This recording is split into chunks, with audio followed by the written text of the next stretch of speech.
What up, physics family? How are we getting on? Mr. Bill here, just showing you an organ pipe that I've been practicing and playing over lockdown 2.0, and I'm getting pretty good. So I thought I would show you a little bit of what I've learned and see if you enjoy it. Now, I'm a little bit rusty, so please do not laugh at my attempts, okay? Let me just warm up for 2 seconds, okay?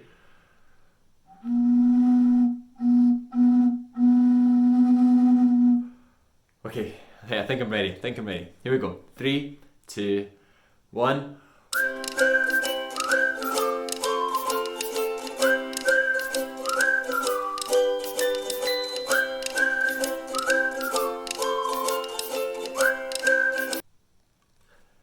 Is that good?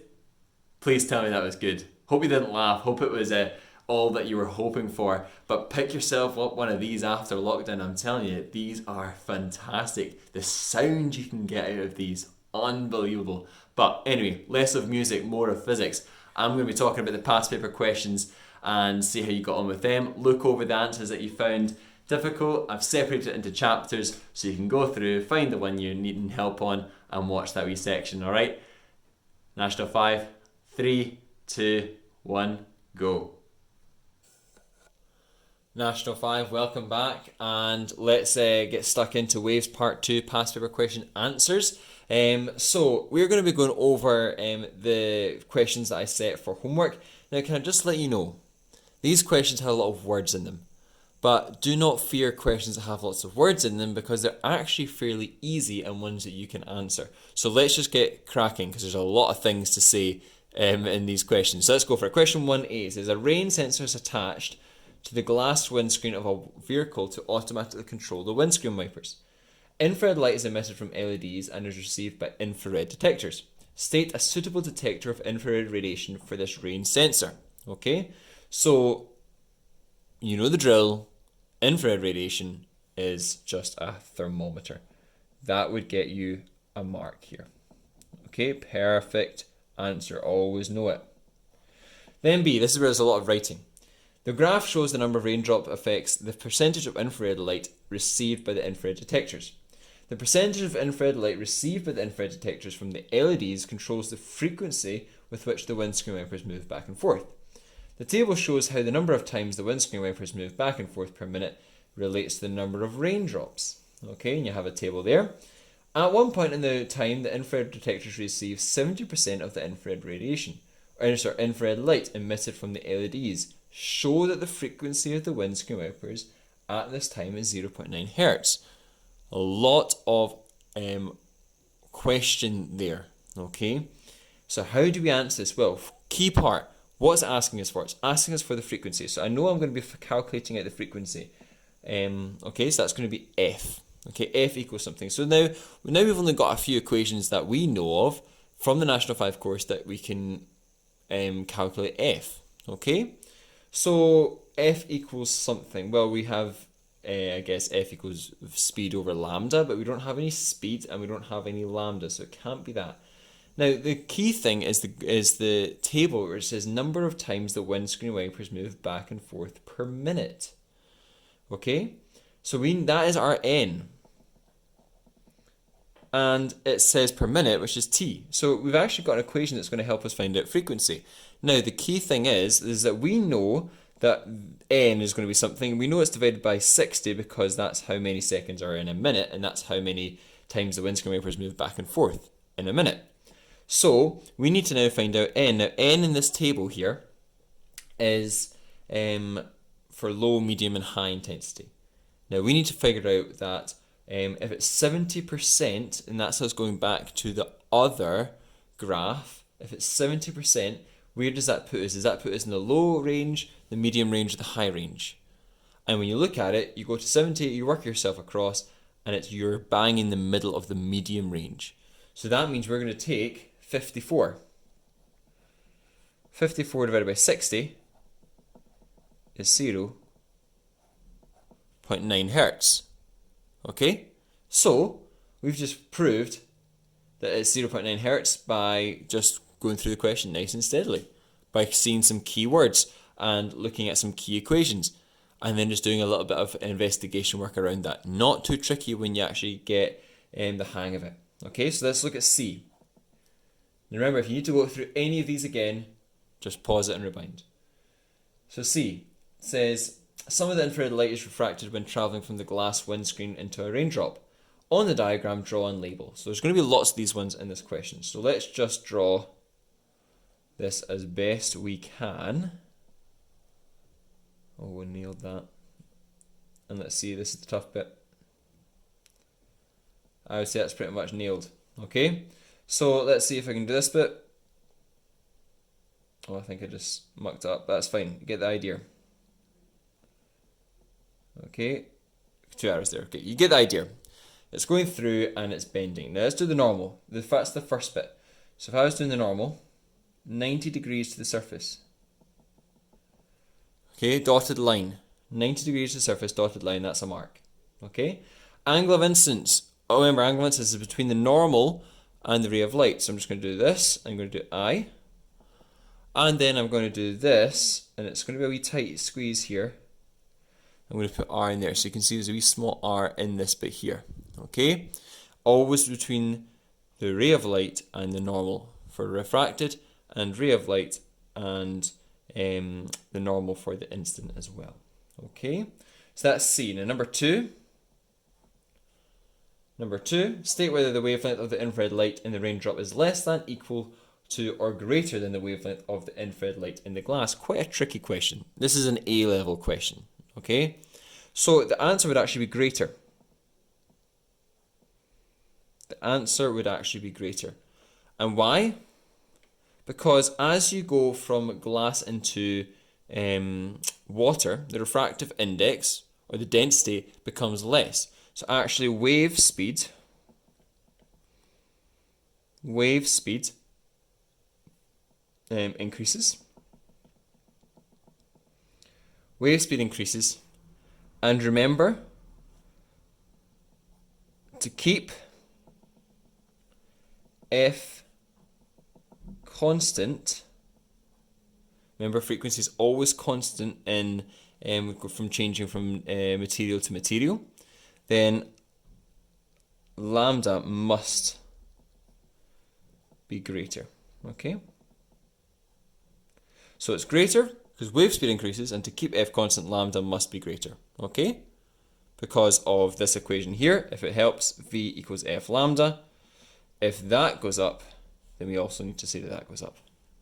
All right, so that's just a wee A-level question there to finish off question 1. Alrighty, now let's see if we can try number 2 now. Okay, so number 2 is coming up on the screen, and question 2. All right, well, first of all, let's just make sure this is nice and neat. I've got this highlighter for a reason. Beautiful. Look at that. Right, question 2. I'm just going to move this up ever so slightly. Okay, so we don't waste paper. Number 2, a student directs a ray of light into a perspex block to investigate refraction. And again, it's another question here where we have a block. All right, and we have a ray of light coming in. And we have a ray of light going off like that. And it's asking us to draw the normal and the angles of incidence and refraction.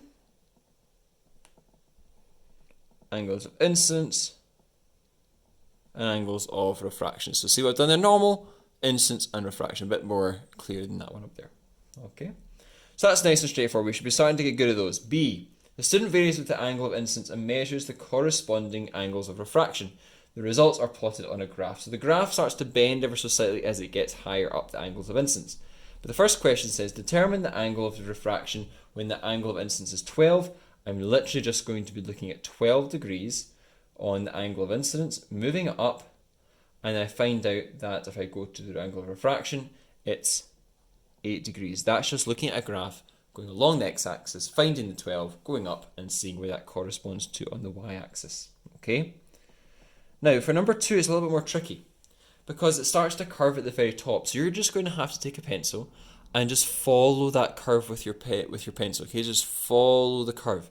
And if you follow the curve, you actually end up getting something along the region. Remember the same idea, you go to 80 degrees, you go all the way up, you've extended the line with a curve, continuing the direction of where that's going, And if you get there and you move all the way along, you end up getting about 44 degrees. Okay? So try that wee technique for yourself. Draw the curve, go up from 80, go along, see if you get 44. Okay? That's that one. Let's look at C. Suggest why it would be good practice for the student to repeat the investigation. Well, we want to increase the reliability. Reliability, I think I spelled that right, of the result. Okay? Not the accuracy. Accuracy would be like us making sure that it's like 0.00000, whatever. The reliability, that's the key word here. Okay? So that is question 2. Again, nice and straightforward, I think. And we are now ready to move on to question 3. So let me just take this off. Nice and neatly. Perfecto. So, question 3. And I'm going to move this ever so slightly back up to the top. Question 3. Okay. It says, on the diagram, label the angle of incidence, angle of refraction. We are used to this now. Okay, here's my diamond drawing. I got an A in higher art, so I'm not that bad, but it's just, there's pressure. There's pressure. Right, I'm drawing the normal. And I'm drawing the fact that it comes in like this, and it comes down like that. Okay, so we've got that nice diagram there. And I'm just going to do the angle of incidence. Remember, angle of incidence between the ray of light and the normal, and the refraction is between the ray of light and the normal. Come on, guys, that's easy now. We should be good at that. Okay, B says, state what happens to the speed of light as it enters the diamond. Anything that goes into something that's got more density has a decrease in speed. Okay, just like you were to run from the air into the water, you would go slower, okay, because there's more things stopping you from moving. So decrease in speed, okay. C is a big question, but again, not tricky. The optical density of the gemstone is a measure of its ability to refract light. Gemstones of higher optical density cause more refraction. A ray of light is directed into a gemstone at an angle of incidence of 45 degrees. The angle of refraction is then measured. This is repeated for different gemstones, and we have a good table of gemstones and their angle of refraction. Diamond is known to have the highest optical density. Hint, hint. Identify which gemstone is most likely to be diamond. So, if you have the highest optical density, and that causes, the first sentence, okay, is a measure of its ability to refract light, okay, and if a higher optical density causes more refraction, if you have diamonds the highest, it's going to cause the most refraction, which means the angle of refraction is going to be smaller. Just think about this bit here. If you didn't have a big refractive index, that would be a bigger angle. But because it's such a high refractive index, it's really small. So we're just going to have to look at that table and see the smallest angle of refraction, and that would be B. Okay, 1 mark, 17 degrees, that's fine. D. D is a good question because we've just been learning about pressure, force, and area. And I'm not going to talk about the first bit because the first bit is just explaining stuff. The bit where it's important says the area of the single cutter in contact with the rock is 1.1 times 10 to the negative 5 meters squared. When drilling, the cutter is designed to exert a maximum force of 61 kilonewtons. Calculate the maximum pressure on the rock. We know this equation. We just did it last week. P equals F over A. 61,000 because it's kilonewtons, and that's stuff that we should just know on the top of our head. Divided by 1.1 times 10 to the power of negative 5 gives us, so we're going to be a big number, 5.55, that's rounded, times 10 to the power of 9 pascals. Okay? So, a big number here, but that's the answer. Okay? And that is us actually finish that question. Okay? Perfect. So that's that. Okay? Well done. So let's move on to the next one. 4. Last but not least, calculate the speed of the water waves when the question asks a student fishing from a pier counts 4 waves passing the end of the pier in 20 seconds. The student estimates that the wavelength of the waves is 12 meters. So we know that the speed of a wave can be calculated using v equals f lambda. We could do distance and time. We don't have a time. But we do have a time. And I guess we do have a distance. So there's maybe two ways to do this, but I'm going to show you one way that I think is a little bit easier. So v equals f lambda. Frequency, well, we don't know the frequency. It's 4 marks, this question. If it's 4 marks, that means you do two things. Okay, two things. So I'm going to do two equations, and I'm actually going to do my n over t. This is an equation that keeps popping up, so keep remembering this equation. And it's going to be the number of waves, which is 4 divided by 20, gives me 0.2 hertz. Sub that 0.2 into here times by 12, because that's the wavelength in the question, and I get an answer of 2.4 meters per second. Wonderful. Okay, perfect. So that's A, 4 marks in the bag, and B, a big diagram, and it's asking us to complete the diagram to show the path of a ray of light from the fish to the student. Okay, so this is actually quite a tricky question. So I'm going to draw the ledge, and that's the water. I'm going to draw the fish just up here. Okay, there's the wee fish, and there's the man up here. And it's asking us basically to essentially draw the diagram. Okay, now you've got to be careful here because there's lots of things you could go wrong. Remember the key thing: from water into air, the angle of refraction is going to be bigger because it's going from the fish. So it has to be coming from the fish. Okay, so I'm actually going to put the normal around about here. This is why it's a tough question, because I'm going to keep the angle of refraction fairly small. Okay, and it's going to be going an arrow up the way. Okay, because it's going from the fish. And then I'm just going to try my best to draw a straight line. It's not too bad.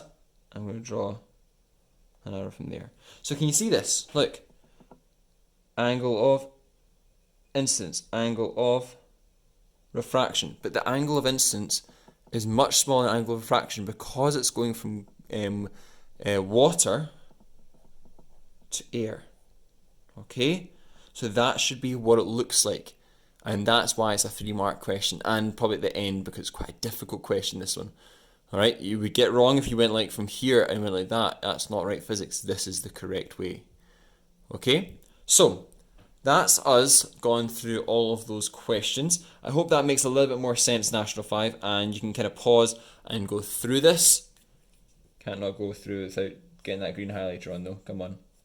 Right, there we go. So, well done, National 5. Hope this week's gone well for you, and you've got the work done, and now that makes a little bit more sense to you. So, all the best, and on to next week.